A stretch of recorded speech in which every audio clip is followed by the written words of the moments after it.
Hey there, Chris Hill here. So you ever sit at your desk, need to hire somebody for a role in your company, and you're looking at a stack of applications or resumes and thought, what are we gonna do? The last 3 people we hired, they didn't work out. They lasted 2 months. I had to start training somebody new. They were gone, et cetera, right?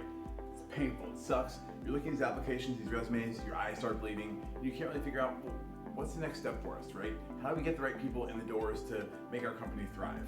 That's what we're all after, right? Well, I've been there before a million times. I've hired people that have lasted a couple of hours, a couple of days. I'm sure some people have hired people like myself where you hire people and they don't even show up for the first day of training. So how do you get the right people in the door, and then how do you keep them? Well, we're gonna talk about getting in the door first and making sure it's actually the right people to fit your company. The first problem really most companies face, and the number one biggest problem I see in hiring, is the fact that a lot of us hire for a job instead of for the mission. Now, what do I mean by that? Well, we all have jobs and types of employment within our companies, right?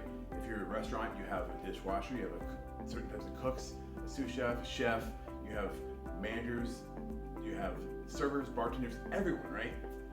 And there's a lot of qualified people that can fill all those roles, right?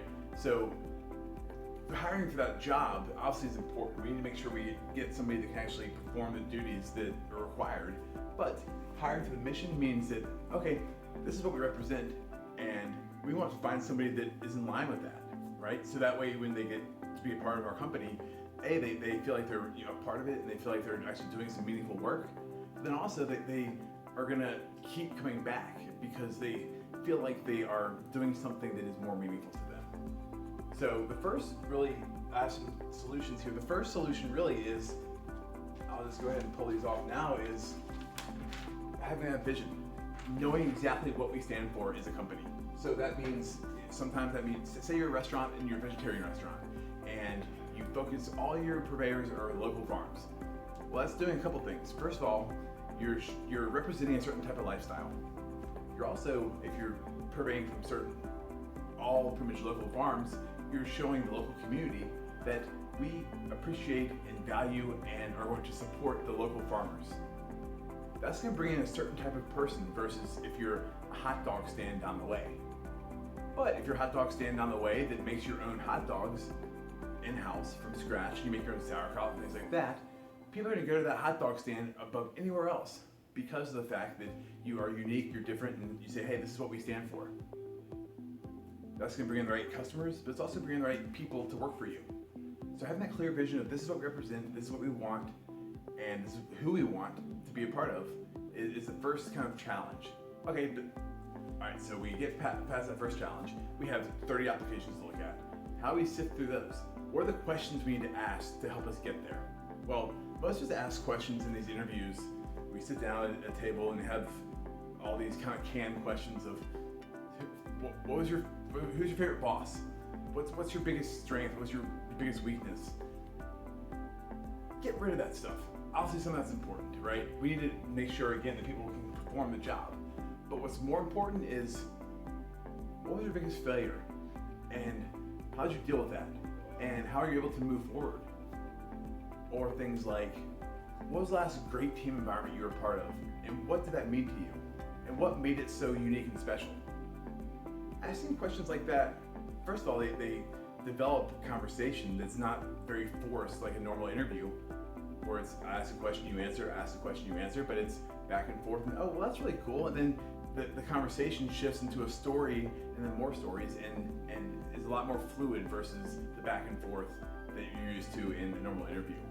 But it also opens up and peels back the layers of the things that are actually really important. It teaches us about the values that these people have. So I call those identifier questions. What are the questions that you can ask that identify the deeper, important things that really, again, your company is looking for in hiring somebody? Not just, oh yeah, we need a cook, so we'll hire somebody, but what was the last good team environment you were part of? And what were the pieces of that you really appreciated? And if that's in line with the types of team that you have there in the restaurant, okay, check, that's a good check. And then, okay, how does this person deal with failure? If there was something really important to them, they just said, oh, screw it, I'll go on to something else. That might say something about, okay, well, if they run into some failure here at the restaurant with screwing up a dish, or if there's a challenge we have at the restaurant, are they just going to kind of wing it and say screw it, on to the next thing? So understanding and peeling out the layers is super, super important.